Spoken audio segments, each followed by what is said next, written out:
Welcome to the Rogers Kakasungura YouTube channel. There is a debate that is ongoing in Kenya about William Ruto's running mate choice in 2027. This is a discussion that we cannot take it for granted. William Ruto is currently the most unpopular president in Kenya, and he answered this question on Al Jazeera when he was asked, "You used to be a popular politician in Kenya, but currently your rate card has dropped and you are becoming an unpopular politician in Kenya." Ruto responded by saying, "It is the nature of politics."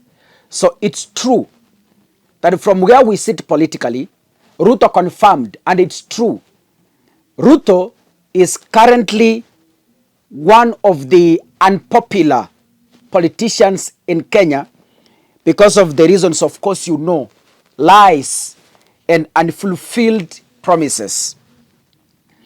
But even as we discuss this, I've severally told you that Kindiki might not make it to the position of running mate come 2027 because of the reasons I'm going to provide. Just like 2022, William Ruto is currently under pressure. The pressure of finding a suitable running mate that is able to reflect a national balance and, most importantly, gender balance. William Ruto promised women 50% government in 2022. And this is what made a number of women vote for William Ruto, those from the UDA side, because they were promised, once we take power, we will give you 50% of the government, but it never came to pass. So for William Ruto again to reconvince women to vote for him, he has previously promised that going forward means 2027, we are going to see in our UDA, we are going to see if I am a man, the presidential candidate, then my running mate must be a woman. Can we have a look at this? When Rigiji and myself tukifika hapo mbele na tumepangana, tumekubaliana vile itaenda, we must also agree that going forward, if a man is a candidate for president in our party, the woman must be the runner.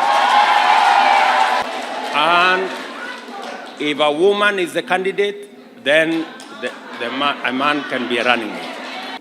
And we must also cascade it down to the governors. So, and we must be intentional and deliberate about it, otherwise it will never happen. And I know fellow party leaders in other parties will agree with us, because we all agree, because I'm sure the party leader in Wiper supported Wavinya, the party leader in ODM supported Gladys. If this is still the case, then our brother Mr. Soprano must begin to pack as early as today. From Ruto's side, I was looking at who are the possible candidates who can make it to the position of the running mate if still William Ruto is holding to this, that in 2027, he must have a woman as a running mate. I had only 4 choices. Number 1, I was looking at Cecily Mbarire, the governor of Embu County. Number 2, I was looking at Susan Kihika, the governor of Nakuru. I was looking at Anne Waiguru, Governor Kirinyaga. By the way, Cecily Mbarire is serving a first term. Or before we proceed to that, number 4, we have Gladys Wanga from the broad-based government, that is the governor Homa Bay. Now, Cecily Mbarire is serving her first term as Embu governor. Susan Kihika is serving her first term as Nakuru governor. Anne Waiguru is serving her last term as the Kirinyaga governor. So Anne Waiguru will be retiring in 2027. And Gladys Wanga is serving her first term as governor of Homa Bay County. Now, there's something I was looking at when I was researching about this, and it's good for you to let you know that the biggest question is, why is Ruto suggesting to have a woman as a running mate? Number one, there's what we call political strategy and winning the gender vote. Gender vote means it is constitutional in Kenya, even in parliament.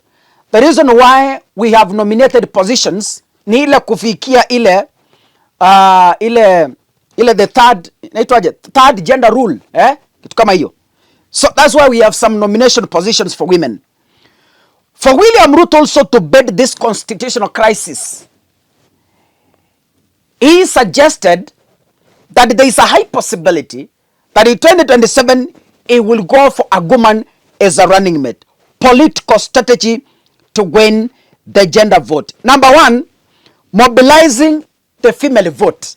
I was looking at our data from the IEBC official data, and I came to realize that in 2022, in 2022, according to the data from the Independent Electoral and Boundaries Commission, IEBC, 2022 general election, we had a total number of registered voters, both male and female, 22,120,454. Out of this, the female votes are 49.12%, which translates to a total of 10,865,000. So today, as we speak, if women decide to have a president woman in Kenya, if they decide and they agree that this time round we are supporting one of our own women, then they will be able to put a woman in power. Wako na 10,865,000 votes. Those are women. So when William Ruto says, in 2027, I am going for a woman as running mate, possibly, is eyeing at mobilizing the woman vote.